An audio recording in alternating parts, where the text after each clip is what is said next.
Hello, members and friends of El Paso Central.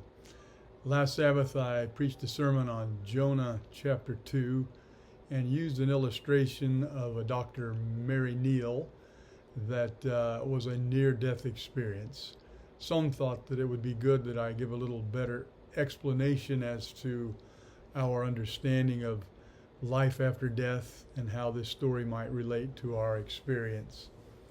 You know, as Seventh-day Adventists, we do not believe that there is life after death, only until the resurrection when Jesus calls the righteous up at the second coming, and then, of course, the wicked after the millennium will come up in the third resurrection. But it's clear that when Jesus returns, they have been sleeping in the earth. There's no communication with heaven. There's no thought. Every plan perishes of man after death. But there is something that happens at death or at near death that is born through the testimony of many in the Bible and also outside of the Bible.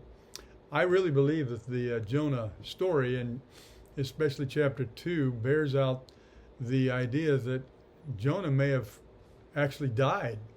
At any rate, God kept him alive, whether he was dead or alive. He had an experience that he recorded there in his, I guess you could call it a psalm in chapter 2 of Jonah.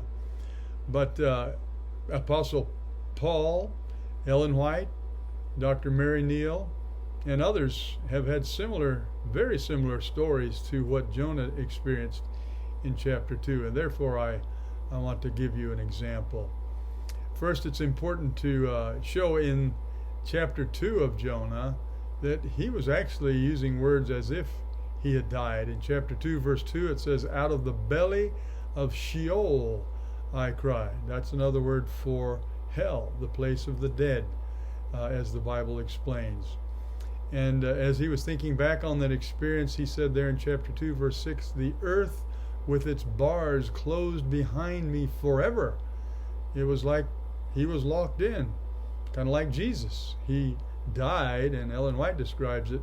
He could not see beyond the portals of the tomb. He had died forever. He had actually taken the second death as our atoning sacrifice. But Jonah even parallels the story of Jesus. And Jesus took part of the Jonah story in Matthew 12 and verse 40, where it says, Jesus said, 3 days and 3 nights I would be with you in the heart of the earth. Jesus was forecasting his death, and 3 days not in the belly of a whale, but in the belly of the earth, or in the place of the dead, Sheol, hell. Again in chapter 2 of Jonah, in verse 6, he says, "You brought up my life from the pit."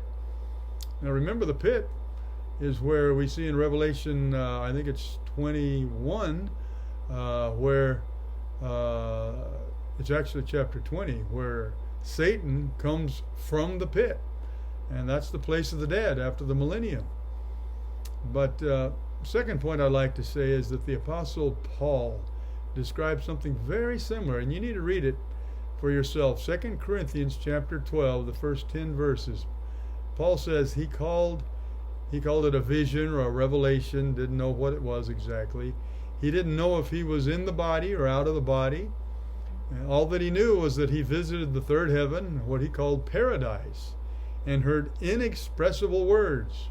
In other words, he couldn't describe what he was seeing and hearing, but it was indeed a joyful or tremendous experience for him. Later on, he recorded to the Philippians, in chapter 1 of Philippians, he says, "For I am hard pressed between the two, having a desire to depart and be with Christ, which is far better.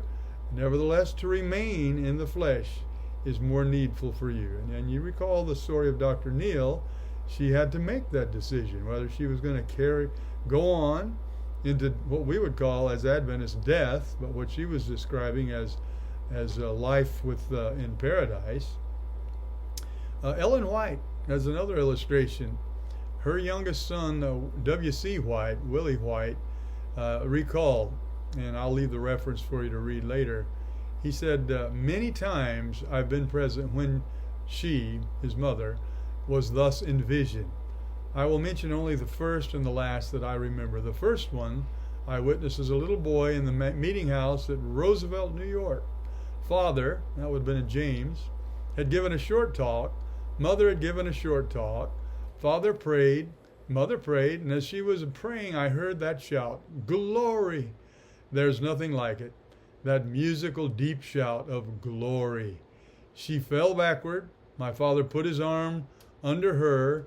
In a little while, her strength came to her, and she stood up in an attitude of one seeing wonderful things in the distance. Her face illuminated. Remember, Paul says things that we can't even mention.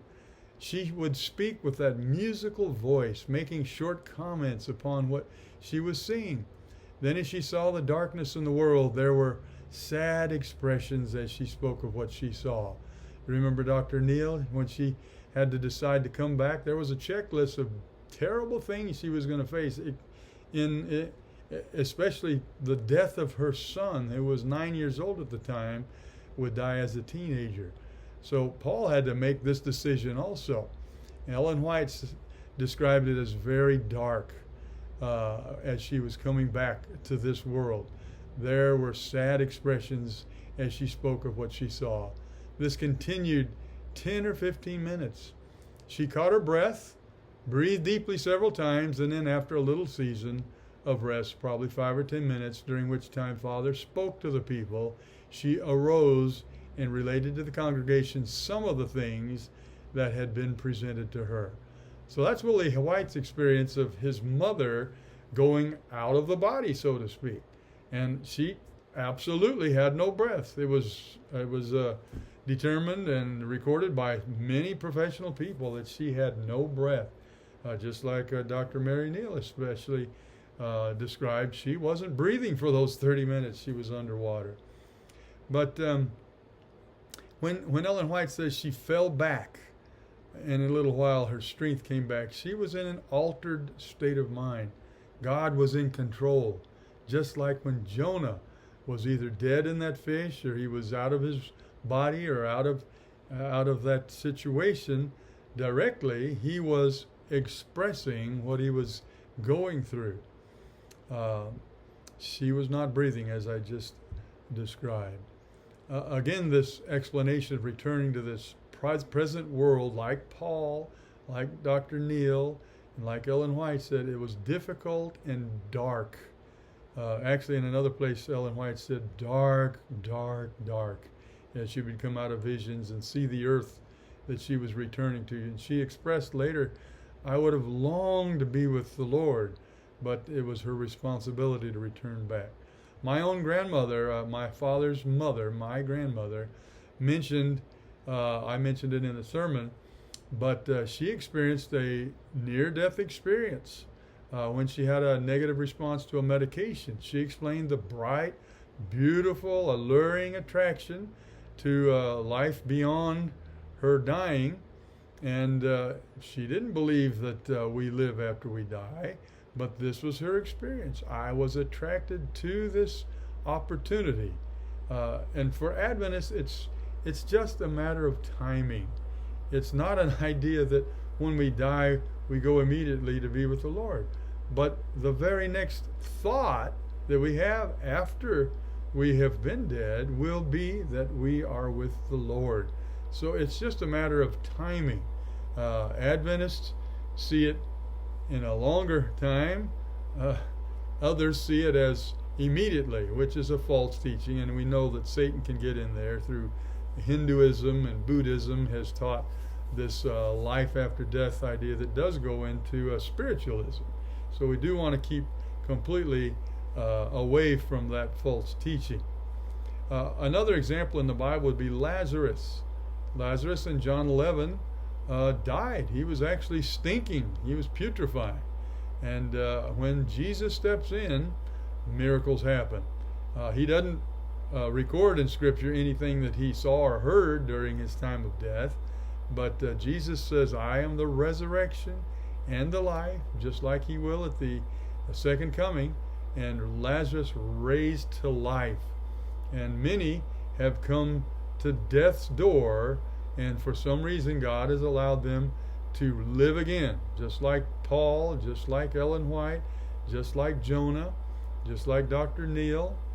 But I believe Jesus uses the Jonah story to teach us and to foreshadow a way to prepare for the trial that is to come for us, for every Christian of the remnant that will live to the end of time.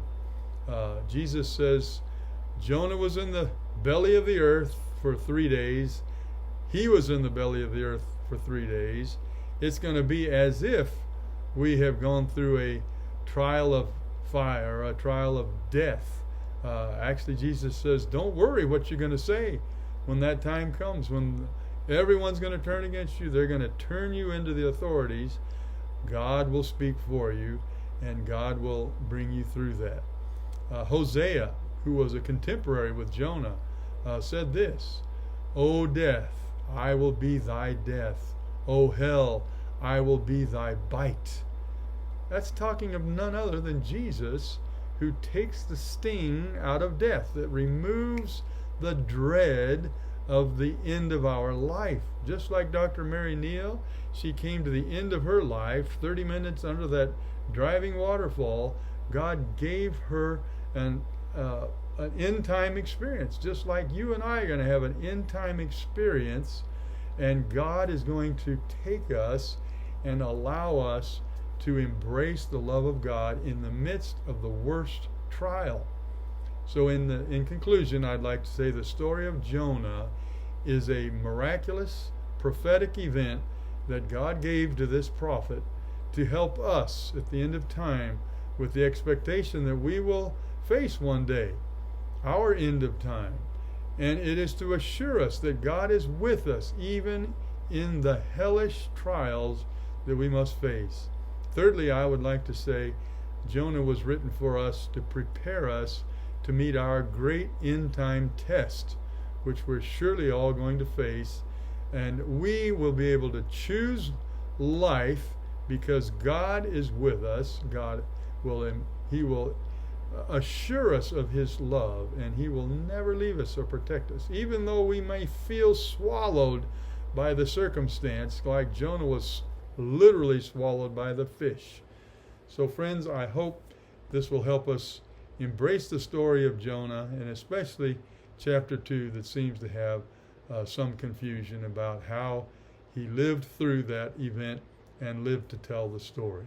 God bless you. Please contact me. Let's deal with any questions you might have. God bless you.